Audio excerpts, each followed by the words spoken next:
I saw a bunch of men in suits. Well, where's Dad? Now everything's kind of compromised. There's very little distinction between the police and the bad guys. We are not under arrest, but we're not free to leave. I didn't know what to tell them. We have these hoods put over our heads. And they put us in the back of this Suburban. Are our lives in danger? What is happening? I was so confused. Something's not right here. How do you tell your kids your dad was gunned down by cartels and they killed his partner?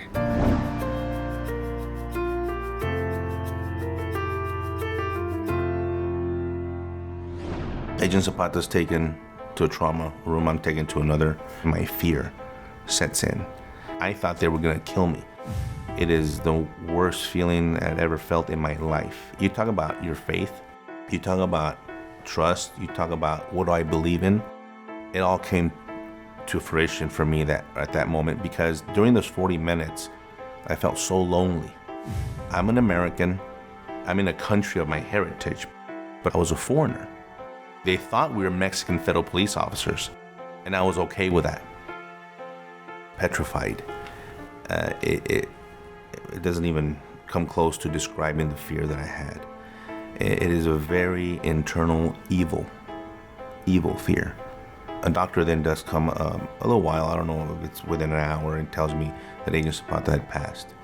I asked him to treat him with dignity and respect.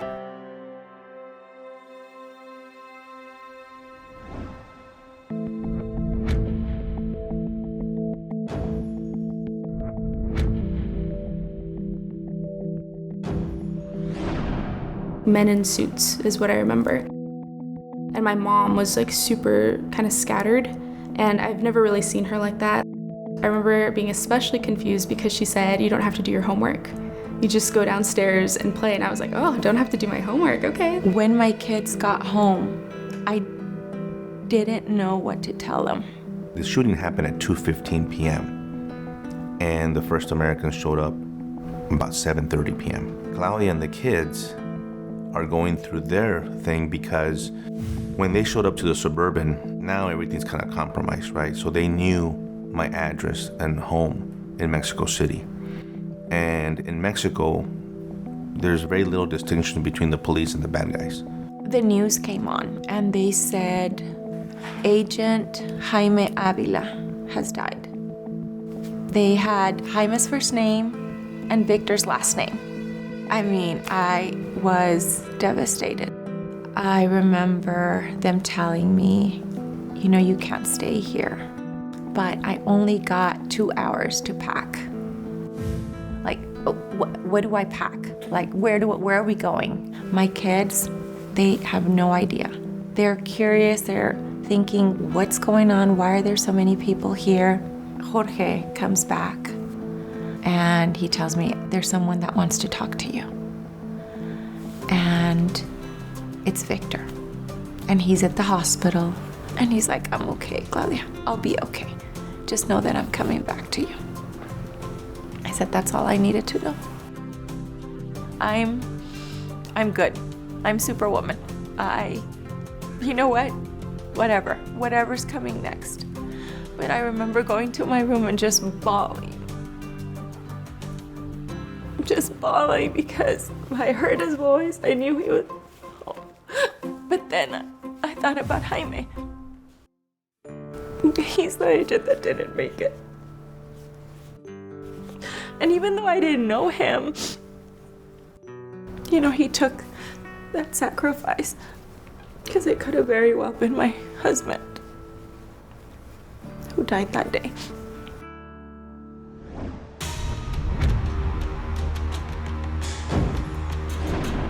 When the Mexican police said it was secure, I told them who I was. And I remember saying, I'm Victor Avila. I'm an American.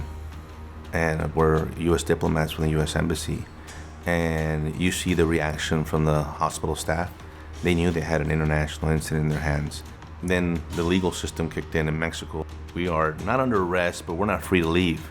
All of a sudden, we were detained.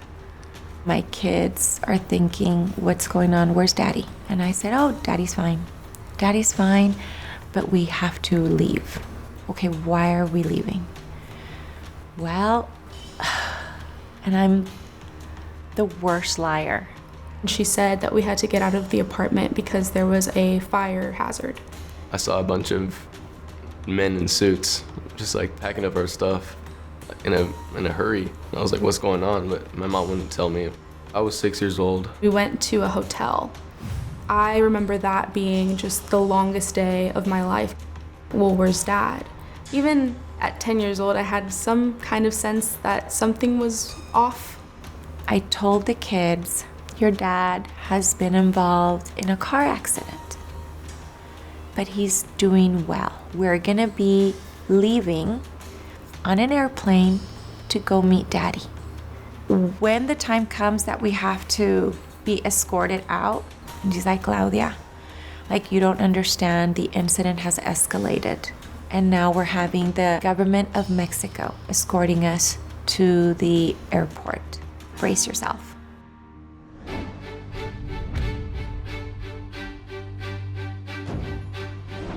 We have these like hoods put over our heads. They put us in the back of this Suburban. Cover my head and they kind of escort me. There was at least 7, if not more, vehicles with armed guards on the back of the trucks, pointing long guns at everything. It was scary. And I remember my kids just, Mama, Mommy, Mommy, Mom. This is way too much for a fire hazard. Like, this just does not make sense. The alarms were already blaring, yelling at us, keep your kids down. Armed vehicles next to us, in front of us, and all these soldiers. Everybody's moving and, we're just hauling. What else? What else is going on? What's happening? Are our lives in danger? What is happening? We are not under arrest, but we're not free to leave. Our government said, no, we gotta go. So DEA lent us their plane, and at 3 in the morning, they got me out and got me to Houston. We get to the airport, and there's military all over the place. That's when I was told that it was a cartel hit. And nothing made sense. Out of the corner of my eye, I see an agent, and he just wouldn't stop crying. He made his way over to me. He grabs my hand and he tells me, I'm so sorry. I am so sorry, Claudia, for what you're going through. That should have been me. Later, did it make sense that it should have been him in that vehicle and not Victor?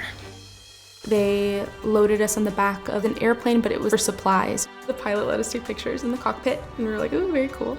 As soon as we got off the jet, that's when I saw my dad in a wheelchair. I looked back at my mom, and she was crying, just full-blown sobbing.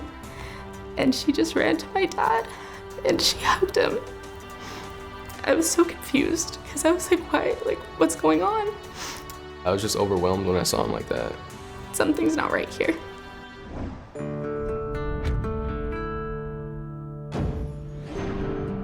They drove us to my grandparents' house.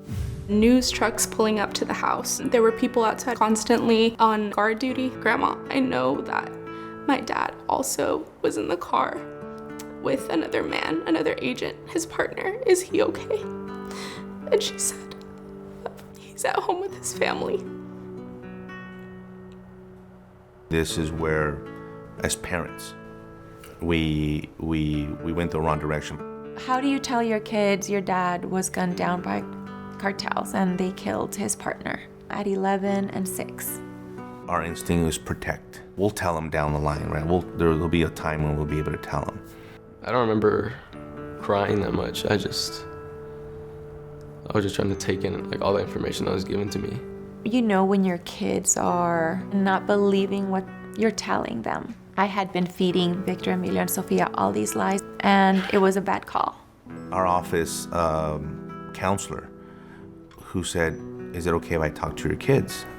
At my parents' house, I said, yes, please do. Well, she talks to them, comes back to us, says, your kids already know everything. And as a matter of fact, they feel a little left out as to why are you lying to them? As a mom, was devastated because in trying to protect my kids, I was causing them more harm because they felt completely neglected, completely ousted and ostracized. My poor babies. That was the last thing I wanted for them, but You know, I thought we thought we were doing what was best for them. Later that day, my parents pulled me and my brother into a bedroom at my grandparents' house, and they told us, your dad was ambushed by a drug cartel. He was shot, but he's still here. His partner died. We're gonna get through this as a family. I was so shocked.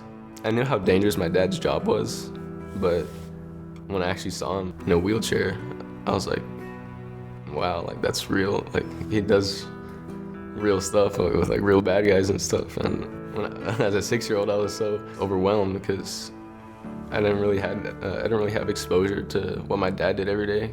That's kind of, I think, the big turning point for our family. I was very young. My brother was very young. But since then, we've become all just so incredibly close. All of the things that we've been through since then as well has just been enough for several lifetimes, I think.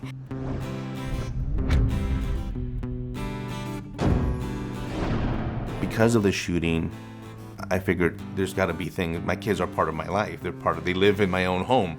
They have to be included in certain things. Not everything, not maybe big adult matters, but hey, they have to be included. And it really has brought us together, and it's really given us a very unique bond and trust.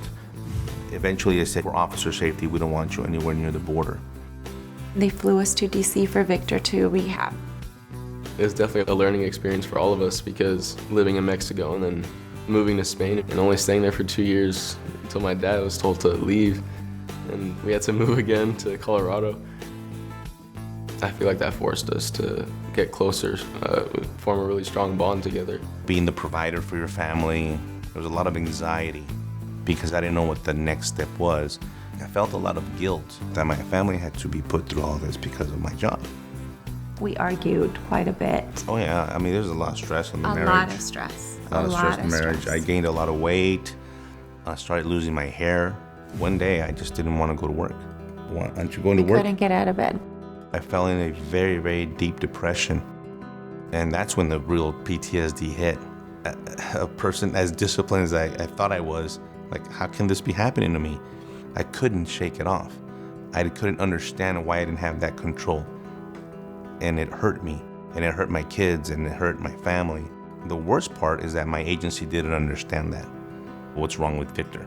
The nightmares were horrible. The fear that I felt going to the hospital would come back at night. Sometimes the dreams were not even violent at all.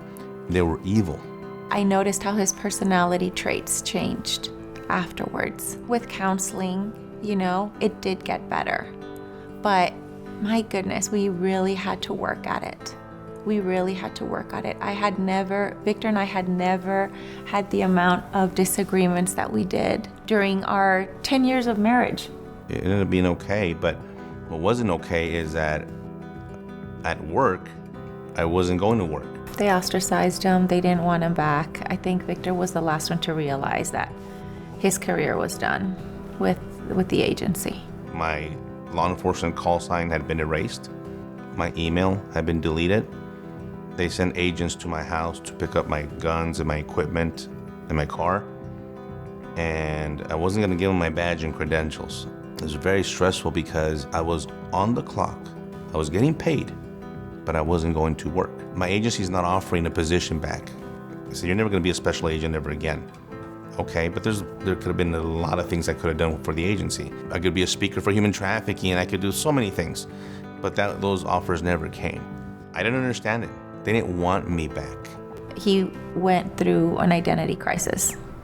It was Victor the agent, Victor the super agent, Victor the superstar agent, to Victor is no longer an agent. And so that, I think, took a toll on him.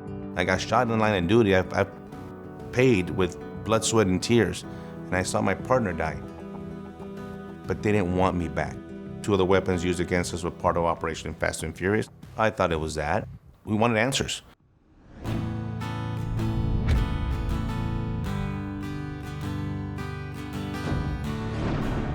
I'm running on empty. He's running on empty. Maybe it's time to go home. Sofia went to 3 different high schools. We wanted Victor to have the stability to go to at least one school from high that school. 8th grade to he graduated.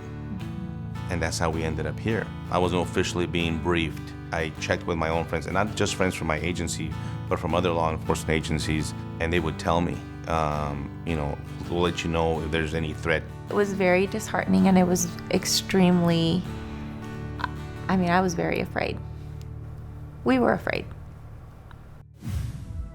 I had a lot of survivor's guilt. Your partner died, but why didn't you die? Things seemed just so out of control. Without God, can't make sense out of anything. They won't have to worry about me. I won't let them down. The 7 were extradited from Mexico, charged with murder, calls for a mandatory life sentence. The only reason why he's here is by the grace of God. I had to call the Zapata family and let them know there's no one in prison for the murder of their son.